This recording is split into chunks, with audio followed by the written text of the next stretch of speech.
No dia 13 era para termos dado continuidade, mas por uma questão, para atender uma agenda do pastor Mauricino, nós permitimos que ele estivesse aqui trazendo a palavra de Deus. Então hoje a gente vai dar continuidade a esse estudo. No primeiro estudo nós falamos que uma das maiores necessidades que o homem procura, mesmo que de forma inconsciente, é a paz. E aprendemos que Deus é a fonte da paz. Hoje nós vamos a uma segunda procura, que o homem, ou seja, eu, você, carecemos e procuramos: a esperança. A esperança é o que nos move, seja para nos levantarmos da cama, seja para nos levar a um casamento, a ter filhos, a estudar, a sonhar, a recomeçar. Às vezes a esperança é o que nos motiva a escolher determinado candidato A ou B. Mas quando a gente olha para a nossa vida, quando a gente olha para o mundo, a gente percebe que, por mais esperançoso que possamos ser, parece que nós, na verdade, cada dia que passa, e me permita, eu até quando estava escrevendo, estudando esse sermão, falei, vou ter que falar essa palavra. Por mais esperança que a gente busca, a gente fica mais desesperançado. Você entende isso aqui que eu estou querendo dizer? Sem esperança. E de fato, por mais avançado que o nosso mundo pareça, por mais progresso que o mundo pareça nos oferecer, a gente vive em um mundo onde as pessoas estão vivendo cada vez mais sem esperança. E talvez essa noite eu esteja falando para você, que entrou aqui, mas entrou aqui com um coração que perdeu a esperança em muita coisa.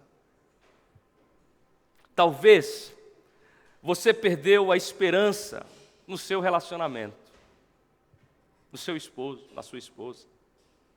Talvez você perdeu a esperança no seu filho, na sua filha. Você investiu tudo o que você poderia investir, mas o seu filho e a sua filha escolheram um outro caminho e você está aqui sem esperança.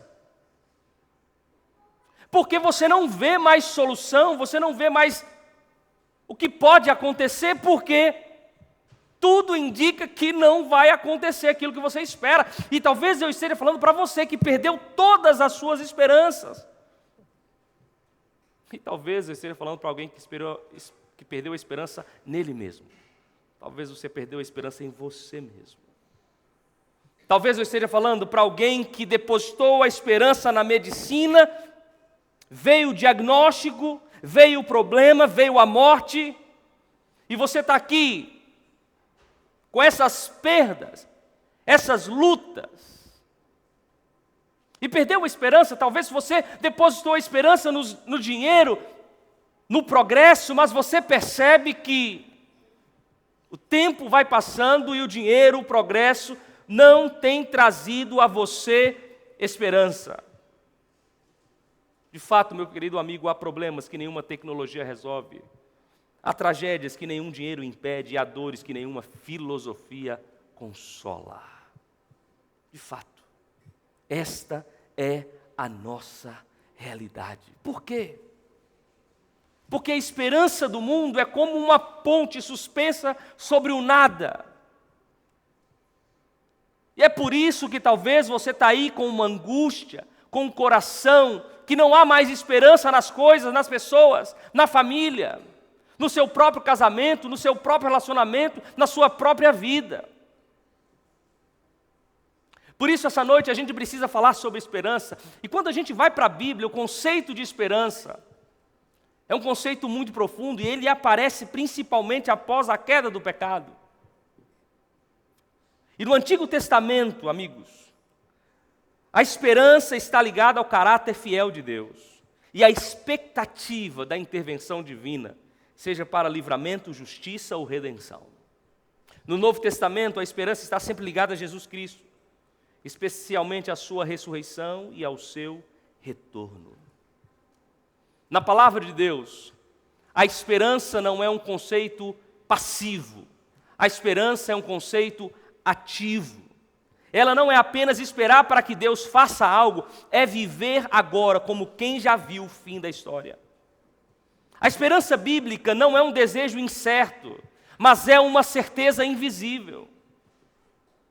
A esperança não nasce de um coração positivo, mas de um Deus fiel. Cristãos não esperam porque são otimistas, esperam porque conhecem o Deus da história. E é disso que você está procurando, é disso que você está precisando, da esperança da palavra de Deus. E eu quero ir com você ao livro de Romanos, capítulo 15. Nós vamos ler o verso 13. Romanos, capítulo 15, é o verso 13. Estamos aí já no final do livro de Romanos. O penúltimo capítulo desse livro, poderoso, por que não, talvez, controverso. Um livro cheio de verdades que alcançam a nossa natureza, o nosso íntimo, a nossa natureza pecaminosa. Paulo, no capítulo 15, verso 13, Paulo diz que o Deus da esperança, estou lendo na Nova Versão Internacional, que o Deus da esperança os encha de toda alegria e paz por crerem nele, para que vocês transbordem na esperança e no poder do Espírito Santo. Amém? O capítulo 15 está no mesmo contexto do capítulo 14. E nesses dois capítulos, Paulo vem trabalhando sobre divergências que estavam acontecendo entre os judeus e os gentios. Havia uma tensão que envolvia costumes, ou envolvia uma má compreensão do que era a lei de Deus. E vem trabalhando essas divergências no capítulo 14, capítulo 15. E no final do capítulo 15, no encerramento dessas divergências, curioso que Paulo não apresenta algumas regras. Paulo aqui, ele, depois de discutir divisões e disputas, Paulo não conclui com uma regra, ele conclui com uma bênção. Ele conclui com uma oração. Então o versículo 13 é uma oração, é uma bênção de Paulo. Uma oração de Paulo que transcende o debate prático. Uma oração que transcende as discussões, as tensões. E Paulo fala que Deus é o Deus do quê? Da esperança. Voltando ainda um pouquinho, nos versículos 8 ao 12. Paulo, antes de trazer essa bênção, ele traz algumas afirmações do Antigo Testamento. E no versículo 12, ele traz uma afirmação de Isaías. E as últimas palavras do versículo 12 é: estes porão nele a sua esperança. Neles, algumas versões diz, os gentios esperarão. E aí entra o verso 13, onde Paulo diz: o Deus da esperança vos encha. Meu amigo, esta palavra, esta afirmação é uma afirmação profunda, é a chave, é a concretização da esperança, eu diria, uma esperança escatológica prometida em toda a palavra de Deus. Curiosamente, Paulo faz uma afirmação única do próprio Paulo e do Novo Testamento, onde Paulo diz: Deus é o Deus do quê? Da esperança. Em outras palavras, quando Paulo fala e ele faz esta afirmação, ele não está falando que Deus oferece a esperança, mas ele diz para nós que Deus é a fonte da esperança. Deus é o modelo da esperança. E mais ainda, Deus é o garantidor da esperança. Então, no início aqui da minha mensagem, eu disse aqui e falei que possivelmente alguém entrou aqui com um coração aflito. Alguém entrou aqui porque perdeu a esperança, seja no casamento, seja nos filhos, seja na vida, seja na própria personalidade, seja no trabalho, seja no dinheiro, seja na medicina, seja na política. Paulo está dizendo para nós: ei, É Deus a fonte da esperança. É Deus o garantidor da esperança. Ele é a fonte, Ele é a expressão. Em outras palavras, amigos, Paulo está dizendo para mim e para você não precisa de uma resposta. Você não precisa simplesmente de uma solução. O que você precisa é de Deus. Porque Deus é a nossa esperança. Quando Paulo afirma aqui que Deus é a nossa esperança, amigos, Paulo está dizendo que Deus não falha, Deus não esquece, Deus não muda, Deus cumpre todas as suas promessas. Amém? Que Deus poderoso, não é? Deus não falha, Deus não muda, Deus não mente, Ele cumpre todas as suas promessas. E é por isso que mais uma vez eu digo para você, o que você precisa é desse Deus, o Deus da esperança. É curioso que a palavra de Deus diz sobre esse Deus que Ele é o Deus da promessa. A palavra de Deus diz que esse Deus é o Deus da aliança. A palavra de Deus diz que esse Deus é o Deus da salvação. A palavra de Deus diz que esse Deus é o Deus da consolação e aqui Ele é o Deus da esperança. Em outras palavras, se Deus é a esperança não morre com as circunstâncias. Se Deus é a esperança não morre com a morte. Se Deus é a esperança não morre com um diagnóstico médico. Se Deus é a esperança não morre quando a gente não vê mais solução para a vida de um casamento, vida relacional, vida de um filho, vida do trabalho. Deus é a esperança, isso transcende as circunstâncias. Se Deus é a esperança, então, meu querido amigo, a fé cristã não é um salto no escuro, mas é um passo sobre a promessa. Fé não é fechar os olhos, é abrir o coração para aquele que já proveu ser fiel e já provou isso. Se Deus é a esperança, então o desespero nunca será o capítulo final, mesmo quando tudo parece perdido. Talvez Deus ainda está escrevendo a história, Deus ainda está escrevendo a sua vida, Deus ainda está trabalhando para que as promessas dEle possam se cumprir na tua vida. Por isso, não desista. De fato, a medicina, o dinheiro, as pessoas, elas podem acabar e tirar de nós qualquer esperança, mas a nossa esperança não deve estar nessas coisas. A nossa esperança deve estar em Deus, o Deus da esperança. É disso que Paulo está dizendo, Deus é o Deus da esperança. A esperança do mundo se apoia no talvez, a esperança de Deus se ancora no assim diz o Senhor. A esperança não é um sentimento, a esperança de Deus não é um sentimento que conforta, é uma convicção que nos sustenta em meio ao caos da nossa vida, do nosso mundo. A esperança, amigos, ela está alinhada e ancorada sobre o caráter de Deus e não sobre as circunstâncias. Que Deus maravilhoso, não é? Por isso eu mais uma vez digo, talvez você entrou aqui sem esperança em algo na sua vida, ou em tudo na sua vida. Mas Deus está dizendo, ei meu filho, ei minha filha, eu sou o seu Deus. Eu sou o Deus da esperança para o caos, para o seu problema, para a sua circunstância. Confie, se entregue, deposite a fé nesse Deus. Você pode dizer, pastor, mas eu não tenho fé. Eu disse na oração, Deus é aquele que concede em nós o querer e o efetuar. Só deposite a Ele a sua vida e as suas circunstâncias. Paulo, amigos, ainda, ele continua o texto dizendo que o Deus da esperança é o Deus que também nos enche de toda alegria, de toda paz, por crerem nele, para que vocês, ele diz, transbordem do quê? Esperança. A primeira afirmação, Deus é o Deus da esperança. A segunda afirmação que eu quero destacar no texto, teriam outras, é que Deus quer que a presença dEle na nossa vida nos encha de esperança, que nós vamos transbordar de esperança.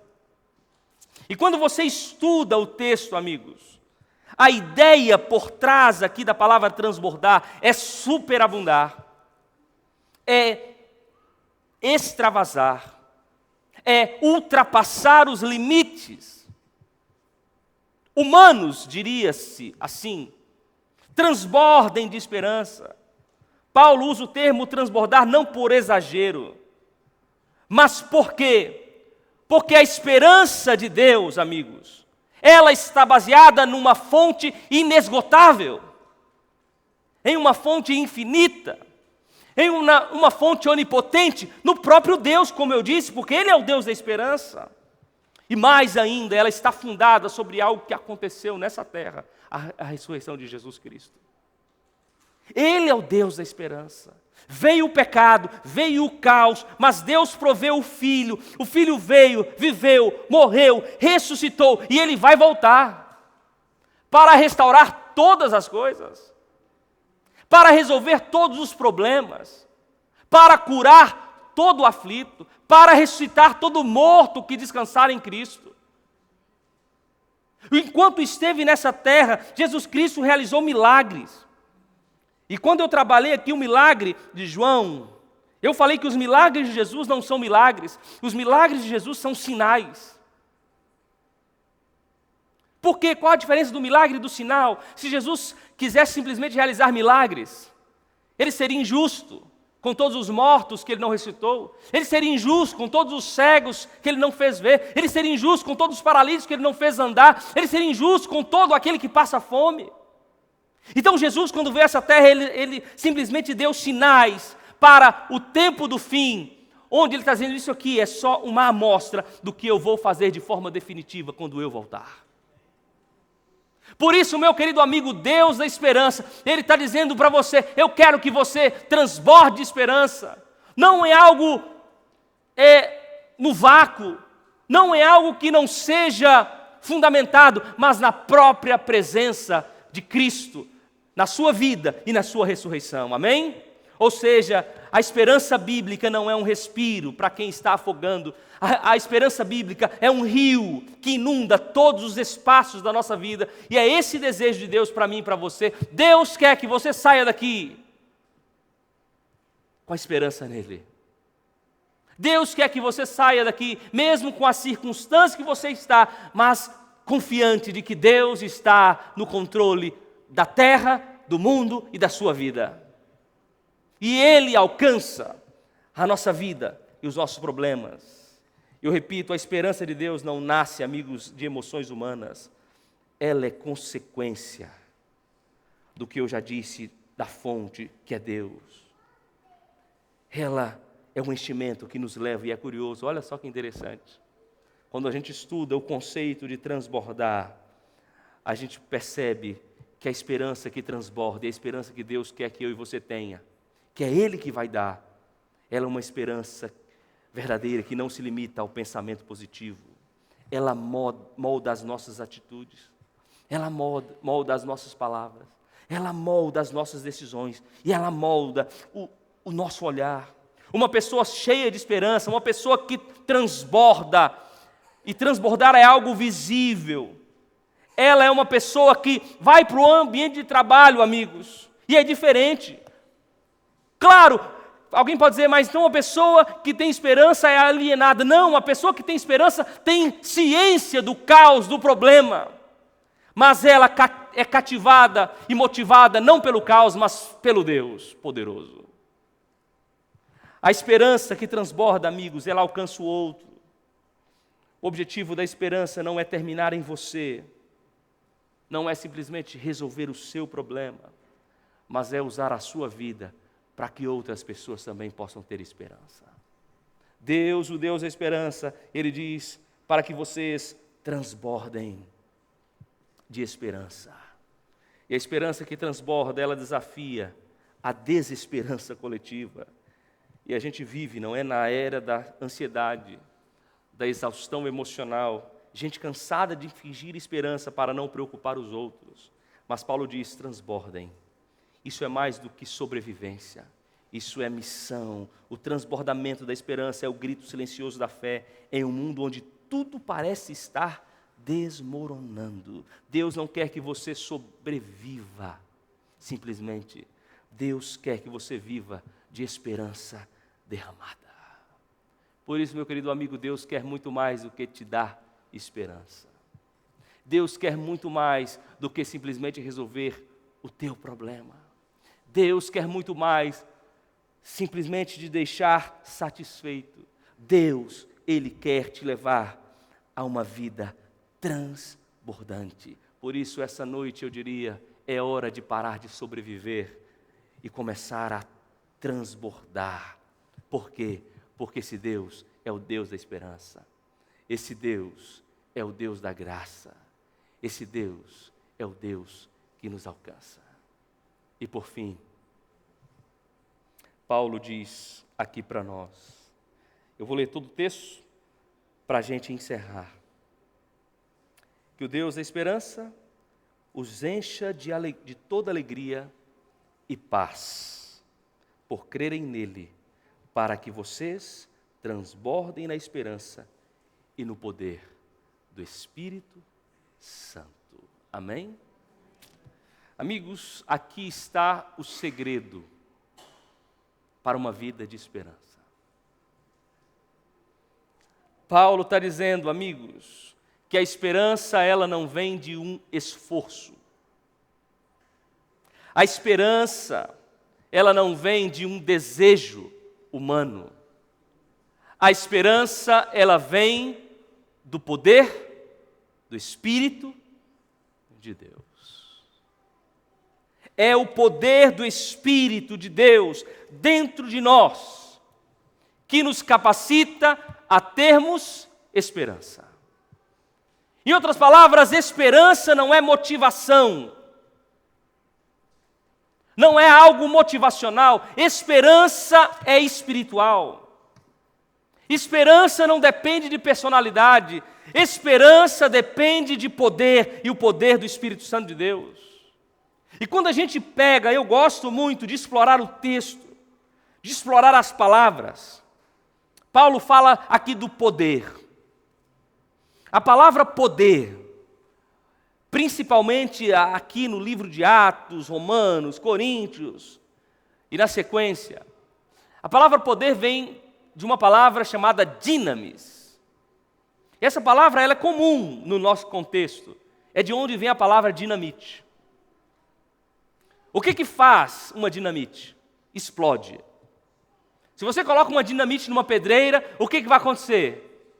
Vai destruir, vai impactar, vai mudar aquele ambiente.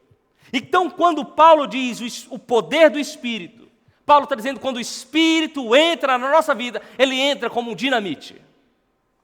Ele desmorona tudo, ele muda, ele transforma tudo.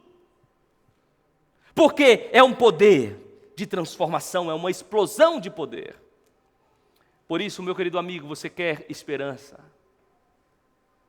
Não está em você, não está na sua condição, está no poder do Espírito de Deus. Em outras palavras, o que eu e você precisamos de forma prática é do poder do Espírito de Deus. Pastor, como? O que fazer? O que eu preciso? Você só precisa orar. Você só precisa buscar.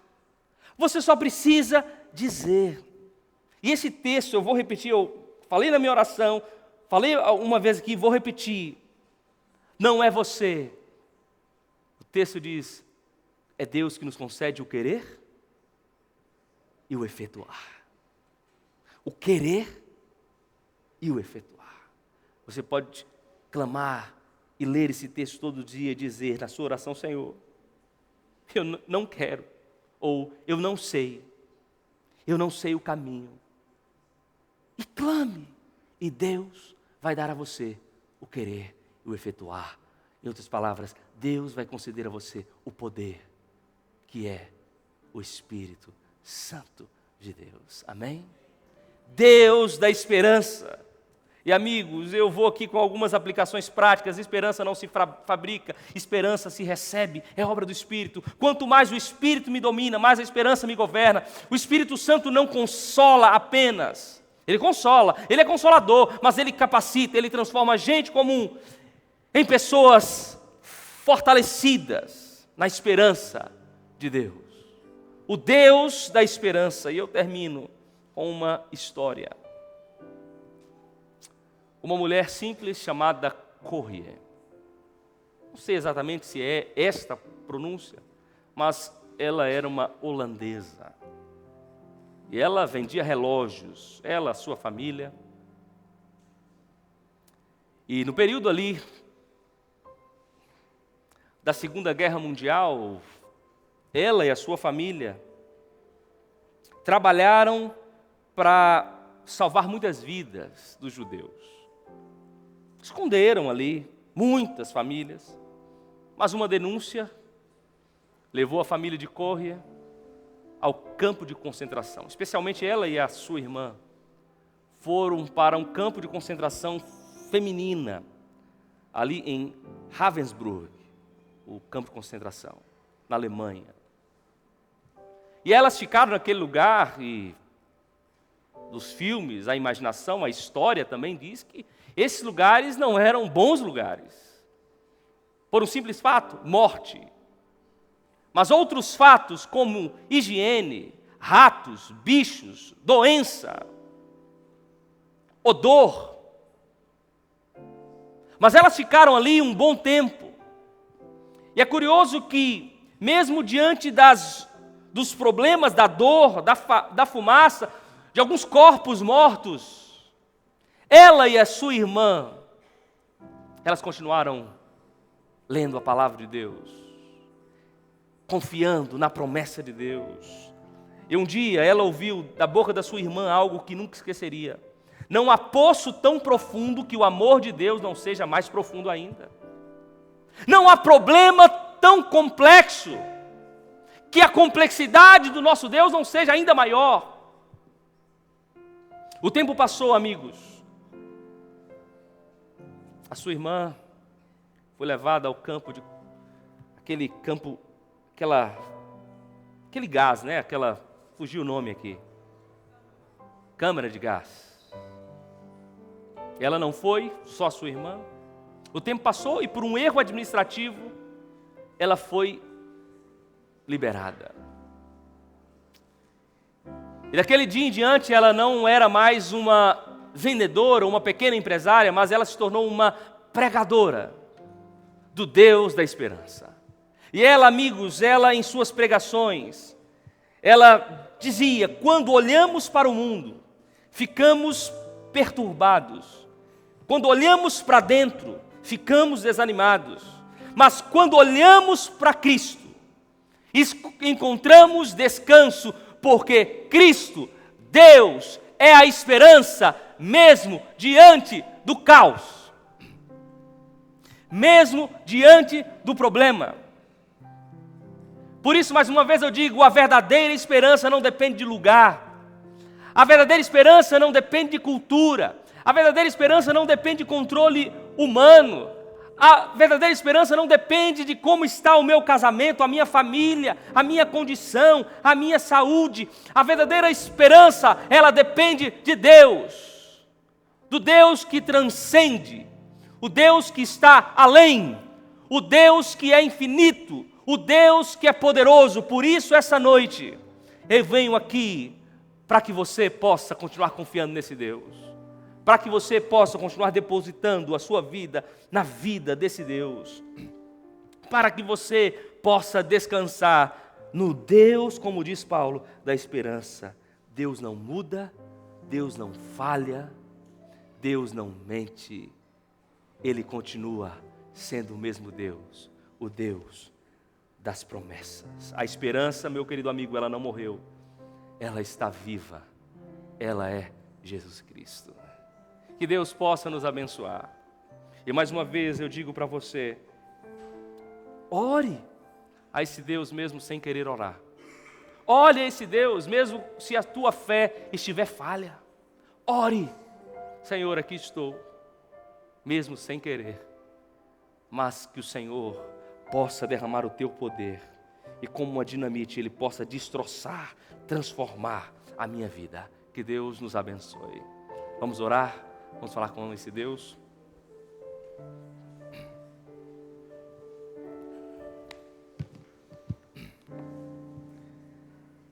Santo Deus, aqui estamos na Tua santa presença.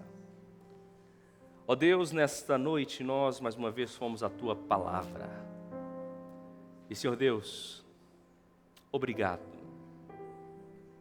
porque o Senhor, além de ser o Deus da salvação, o Deus da aliança, o Deus da consolação, o Senhor é o Deus da esperança.